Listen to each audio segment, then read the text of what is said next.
68 años tenía don Esteban cuando entró por primera vez a la biblioteca municipal de aquel pueblo polvoriento de Guanajuato. Buscaba un manual antiguo sobre mecanismos de relojería suiza, algo que lo ayudara a reparar un reloj de bolsillo que había pertenecido a su abuelo. Ella estaba detrás del mostrador de préstamos, acomodando fichas bibliográficas con esas manos delicadas que parecían hechas para tocar cosas frágiles. 32 años tenía Patricia, el cabello recogido en un moño sencillo, lentes de armazón delgado que enmarcaban unos ojos color miel, y ese uniforme de blusa blanca con chaleco gris que todas las bibliotecarias del municipio debían usar. Cuando levantó la vista y sonrió, don Esteban sintió que el corazón se le adelantaba como un reloj descompuesto. «Buenos días, ¿en qué puedo ayudarle?», preguntó ella con esa voz suave que parecía hecha para no romper el silencio sagrado de los libros. «Busco algo sobre relojería antigua», respondió él quitándose el sombrero de palma con respeto. «Tengo un reloj que no funciona desde hace 40 años y quisiera intentar repararlo yo mismo». Patricia se levantó del escritorio y caminó entre los estantes con esa gracia callada de quien conoce cada rincón de su territorio. Don Esteban la siguió despacio, admirando sin disimulo la forma en que se movía entre las sombras de libros polvorientos. Olía a papel viejo y a ese perfume discreto de lavanda que usaba todas las mañanas. «Aquí tiene», dijo ella alcanzándole un tomo grueso con pasta de cuero gastado. Es de 1922, un tratado francés traducido al español. Quizá encuentre lo que busca.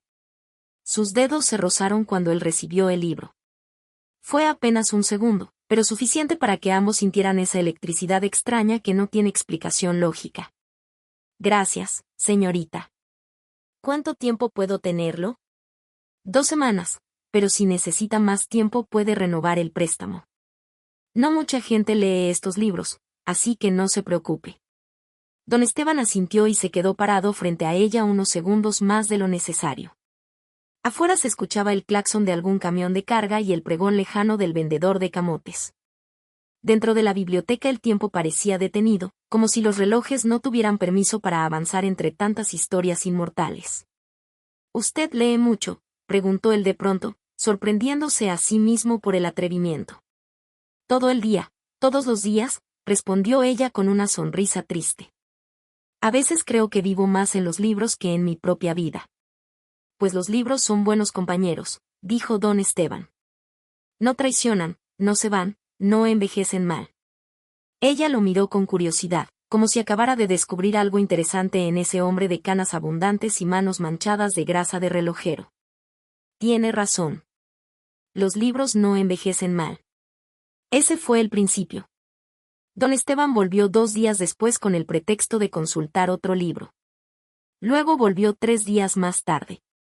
Después empezó a ir cada tarde, siempre a las 5 cuando la biblioteca estaba casi vacía y Patricia podía conversar sin interrupciones. Hablaban de todo y de nada. Él le contaba historias de los relojes que reparaba, de cómo cada mecanismo tenía su personalidad, sus manías, sus secretos. Ella le hablaba de los libros que más amaba, de las novelas rusas que la hacían llorar, de los poetas mexicanos que escribían como si tuvieran el corazón en llamas. Un jueves lluvioso de octubre, Patricia llegó a la biblioteca con los ojos hinchados. Se había peleado con su hermana mayor, quien no dejaba de recordarle que ya tenía 32 años y seguía soltera, trabajando en un lugar que apenas le pagaba para sobrevivir. Don Esteban lo notó de inmediato. Se acercó al mostrador con ese caminar pausado de quien ha aprendido que la prisa no sirve de nada. «¿Qué tiene, Patricia?», preguntó con genuina preocupación. Ella intentó sonreír pero no pudo. «Nada, don Esteban. Cosas de familia». «Las cosas de familia son las que más duelen», dijo él. «Si quiere hablar, aquí estoy». Patricia lo miró y algo en la sinceridad de esos ojos cansados la desarmó por completo. «Mi hermana dice que estoy desperdiciando mi vida, que debería buscar un buen hombre, casarme, tener hijos. Dice que los libros no me van a calentar la cama cuando sea vieja». Don Esteban suspiró hondo. «Su hermana habla desde el miedo, Patricia. La gente siempre quiere que los demás vivan como ellos viven, porque así se sienten menos solos en sus decisiones. Pero quizá tenga razón. Quizá sí estoy desperdiciando mi vida». «¿Usted se siente así? ¿Siente que desperdicia su vida?» «No lo sé. A veces pienso que sí. A veces pienso que no. Entonces nadie puede decirle qué hacer. La vida es suya, Patricia. Solo suya. Ella lo miró con esos ojos color miel llenos de lágrimas contenidas y de pronto se atrevió a decir lo que llevaba semanas pensando. ¿Y usted, don Esteban? ¿No se siente solo? Todo el tiempo, respondió él sin dudarlo. Desde que murió mi esposa hace 12 años, la soledad es mi única compañera fiel. ¿No ha pensado en buscar a alguien? A mi edad ya no se busca, Patricia. Solo se agradece cuando alguien se aparece sin buscar. El silencio que siguió fue denso como el aire antes de la tormenta. Afuera la lluvia golpeaba las ventanas con furia y adentro los dos se miraban como si acabaran de reconocerse después de muchas vidas. Los días se convirtieron en semanas y las semanas en meses. Don Esteban ya no fingía que iba a la biblioteca a buscar libros. Simplemente llegaba, se sentaba en la mesa junto al mostrador y pasaba las tardes conversando con Patricia mientras ella atendía a los escasos visitantes. A veces él le llevaba café de olla en un termo. Otras veces ella le guardaba algún libro especial que había encontrado. Se volvieron inseparables de una manera silenciosa y profunda que ninguno de los dos se atrevía a nombrar. Una tarde de diciembre, cuando el sol entraba oblicuo por las ventanas altas y pintaba todo de color ámbar, Patricia cerró la biblioteca más temprano porque era víspera de un día festivo. Don Esteban la ayudó a bajar las cortinas de lona y a apagar las lámparas. Cuando terminaron, ella se quedó parada en medio del salón vacío, rodeada de miles de libros, y se quitó los lentes para frotarse los ojos cansados. Estoy agotada, dijo con un suspiro que salía desde muy adentro. A veces siento que cargo el peso de todas estas historias sobre los hombros. Don Esteban se acercó despacio. Siéntese un momento, Patricia. Descanse. Ella obedeció y se sentó en una de las sillas de madera. Don Esteban se colocó detrás y con esas manos expertas de relojero empezó a masajear sus hombros tensos. Patricia cerró los ojos y dejó escapar un gemido suave de alivio. Nadie la había tocado así en años. Nadie la había tratado con tanta ternura. Tiene los hombros duros como piedra, dijo él con voz suave. Necesita descansar más. No puedo. Si no trabajo, no como. Todos necesitamos descansar, Patricia. El cuerpo no es una máquina. Pero las máquinas son lo suyo, ¿no? Los relojes, los engranajes. Sí, y precisamente por eso sé que hasta las máquinas necesitan aceite, ajustes, momentos de silencio. Siguió masajeando esos hombros delgados cubiertos por la blusa blanca del uniforme. Patricia sintió que algo dentro de ella se aflojaba, como un resorte que llevaba años apretado. De pronto empezó a llorar sin ruido, lágrimas silenciosas que rodaban por sus mejillas y caían sobre las manos que tenía cruzadas en el regazo. Don Esteban lo notó pero no dijo nada. Solo siguió con ese movimiento firme y tierno hasta que ella recuperó el aliento. Perdón, susurró Patricia limpiándose las lágrimas con el dorso de la mano. No tiene nada que perdonar. Es que usted es tan bueno conmigo. Y yo no sé qué hago. No sé qué estamos haciendo. Don Esteban detuvo el masaje y rodeó la silla para quedar frente a ella. Se arrodilló despacio, con dificultad porque las rodillas ya no eran las de antes, y tomó las manos de Patricia entre las suyas. Lo que estamos haciendo, Patricia, es cuidarnos. Eso es todo. Dos personas solas que decidieron cuidarse mutuamente. Pero usted tiene 68 años, don Esteban. Y yo 32. La gente va a hablar. Mi familia va a decir cosas horribles. ¿Y a usted qué le importa lo que diga la gente? Me importa lo que diga usted. Él la miró con esos ojos cansados que habían visto demasiadas cosas, que habían llorado demasiadas pérdidas, que ahora brillaban con algo parecido a la esperanza. Yo digo que usted es la mujer más hermosa que he conocido. Que su inteligencia me fascina. Que su compañía me hace sentir vivo por primera vez en 12 años. Eso es lo que digo. Patricia sintió que el corazón se le salía del pecho. ¿Y la diferencia de edad no le asusta? Me aterra, confesó él con honestidad brutal. Me aterra pensar que voy a morirme antes que usted. Que voy a dejarla sola. Que voy a ser un estorbo cuando ya no pueda caminar bien o cuando la memoria empiece a fallar. Pero me aterra más la idea de no vivir esto que siento cuando estoy con usted. Ella se inclinó hacia adelante y apoyó la frente contra la frente de él. Los lentes se le resbalaron un poco, pero no le importó.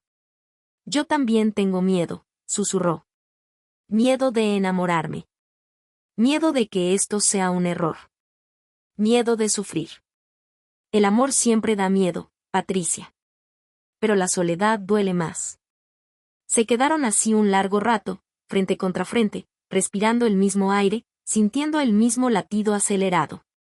Afuera empezaba a oscurecer y las farolas de la calle se encendían una por una. Adentro, rodeados de miles de historias escritas por otros, ellos estaban escribiendo la suya propia. Dan Esteban se atrevió a levantar una mano y acariciar la mejilla de Patricia. Ella cerró los ojos y se dejó tocar. Luego él se acercó despacio, dándole tiempo para apartarse si quería, y besó su frente con una ternura que dolía. Patricia sintió ese beso como una promesa, como un sello invisible que marcaba el inicio de algo que no tenía nombre pero que era real como el aire. Cuando se separaron, ella lo miró con los ojos brillantes. ¿Qué vamos a hacer ahora? No lo sé, respondió él con honestidad. Pero quisiera seguir viéndola. Quisiera seguir conversando. Quisiera conocer cada parte de su alma como conozco los engranajes de mis relojes. ¿Y si la gente habla? ¿Y si mi familia me da la espalda? Entonces nos tendremos el uno al otro. ¿No es suficiente? Patricia pensó en todas las novelas que había leído, en todos los amores imposibles que terminaban en tragedia, en todas las heroínas que renunciaban a su felicidad por el que dirán. Y decidió que su historia sería diferente. Sí, don Esteban. Es suficiente. Los meses siguientes fueron los más felices que ambos recordaban haber vivido. Dan Esteban le esperaba cada tarde a la salida de la biblioteca. Caminaban juntos por las calles empedradas del pueblo, tomados de la mano como dos adolescentes, sin importarles las miradas curiosas o los murmullos a sus espaldas. Él le enseñó a reparar relojes y ella descubrió que había una poesía especial en el tic-tac preciso de un mecanismo bien ajustado. Ella le enseñó a amar la literatura y él descubrió que las palabras escritas podían ser tan precisas y bellas como el movimiento de un péndulo. La familia de Patricia, tal como ella había temido, reaccionó mal. Su hermana dejó de hablarle. Su madre lloró y le dijo que estaba desperdiciando sus últimos años fértiles con un viejo que pronto sería una carga. Pero Patricia ya no escuchaba. Había encontrado algo más valioso que la aprobación familiar, había encontrado paz. Una noche de primavera, sentados en una banca de la plaza principal con el kiosco iluminado de fondo y el sonido de un trío norteño tocando en alguna cantina cercana, don Esteban sacó del bolsillo de su camisa un reloj de bolsillo. Era el mismo que había venido a reparar aquel primer día en la biblioteca. Lo arreglé, dijo mostrando celo. Me tomó 8 meses pero finalmente funciona. Patricia tomó el reloj entre sus manos y escuchó el tic-tac perfecto. Es hermoso, don Esteban. Quiero que lo tenga usted. Ella lo miró confundida. Pero es de su familia. Es de su abuelo. Y ahora es suyo. Porque usted es mi familia ahora. Patricia sintió que las lágrimas volvían, pero esta vez eran lágrimas de felicidad. Don Esteban, yo. No digan nada todavía, la interrumpió él con suavidad. Solo escuche. Sé que soy un hombre viejo. Sé que no puedo darle hijos ni muchos años juntos. Sé que probablemente voy a enfermar antes que usted y voy a necesitar cuidados. Pero también sé que la amo con cada parte de mi ser. Y quisiera pasar el tiempo que me quede haciéndola feliz. Patricia se lanzó a sus brazos y lo abrazó con fuerza, sin importarle que estuvieran en medio de la plaza con gente pasando a su alrededor. Yo también lo amo, susurró contra su pecho. No me importa cuánto tiempo tengamos. Me importa cómo lo vivamos. Él la apretó contra su corazón y sintió que todos los años de soledad, todas las noches frías, todas las pérdidas, habían valido la pena solo para llegar a ese momento. Pasaron 2 años más. Don Esteban cumplió 70 y Patricia 34. Se mudaron juntos a una casa pequeña cerca de la biblioteca, una casa con patio interior donde él instaló su taller de relojería y ella llenó de plantas y libros. La familia de Patricia finalmente aceptó la relación cuando vieron que ella era genuinamente feliz. La hermana pidió perdón. La madre aprendió a apreciar la bondad de ese hombre que trataba a su hija como si fuera lo más valioso del universo. Los domingos desayunaban tarde, café de olla y pan dulce, leyendo juntos en el patio mientras el sol subía despacio. Él le leía poemas de Sabines y ella le leía fragmentos de Tolstoy. Por las tardes trabajaban cada uno en lo suyo, él con sus relojes y ella catalogando libros, pero siempre cerca, siempre al alcance de la mano. Una tarde de junio, mientras Patricia regaba las plantas, don Esteban la llamó desde el taller. Ella entró y lo encontró sentado frente a su mesa de trabajo, sonriendo con esa sonrisa tímida que todavía la hacía temblar. Mire, dijo señalando un reloj de pared que acababa de terminar. Lo hice para nosotros. Era un reloj hermoso, de madera de cedro con números romanos y manecillas de bronce. Pero lo más especial era la inscripción que había grabado en la base: el tiempo es nuestro aliado cuando se vive con amor. Patricia sintió que el corazón se le llenaba de una ternura tan grande que apenas cabía en el pecho. Es perfecto, susurró. Como usted, respondió él. Ella se acercó y se sentó en sus piernas, algo que hacía a menudo y que a él le encantaba aunque siempre protestara que lo iba a quebrar. Lo besó en los labios con esa mezcla de pasión y ternura que habían construido con el tiempo. Gracias por amarme, don Esteban. Gracias a usted por dejarme amarla, Patricia. Afuera el mundo seguía girando, la gente seguía murmurando, el tiempo seguía pasando. Pero adentro de esa casa pequeña, rodeados de libros y relojes, dos almas que se habían encontrado contra todo pronóstico vivían su propia historia. Una historia que no estaba en ningún libro pero que era tan real y verdadera como el tic-tac de los relojes que él reparaba con paciencia infinita. Porque al final, el amor no entiende de edades ni de lógica. El amor solo entiende de corazones que se reconocen, de manos que se buscan, de almas que deciden caminar juntas aunque el camino sea corto, aunque el mundo diga que es imposible. Y ellos caminaron juntos. Cada día. Cada hora. Cada minuto preciso que marcaban sus relojes. Hasta que el tiempo, ese tiempo que don Esteban conocía tan bien, decidiera otra cosa. Pero eso sería después. Ahora solo importaba el presente, ese presente perfecto donde una bibliotecaria de 34 años y un relojero de 70 se amaban sin pedir permiso, sin dar explicaciones, con la certeza absoluta de que habían encontrado lo que la mayoría busca toda la vida y nunca encuentra. El amor verdadero. El amor sin condiciones. El amor que simplemente es.